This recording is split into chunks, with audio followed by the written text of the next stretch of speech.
পৃথিবীর ইতিহাসে এমন একজন জালেম দেখাতে পারবেন না যে জালেম জুলুম করেছে আর তার প্রায়শ্চিত্ত তাকে দুনিয়াতে পেতে হয়নি। পৃথিবীর ইতিহাসের সর্বপ্রথম জালেম, মানব সভ্যতার মানব ইতিহাসের সর্বপ্রথম জালেম ছিল কাবিল। আদম আলাইহিস সালামের ছেলে কাবিল, সে জুলুম করেছে নিজের আপন ভাই হাবিলের প্রতি।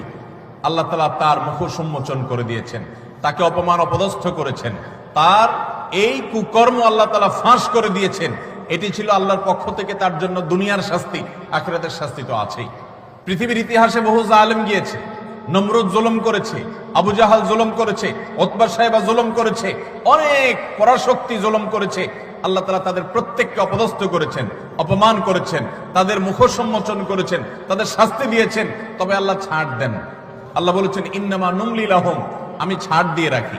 ইন্না কাইদি মাতীন, ছাড় দেওয়ার পরে যখন ধরি, সেই ধরাটা হয় বড় শক্ত, সেটা থেকে বাঁচার কোনো উপায়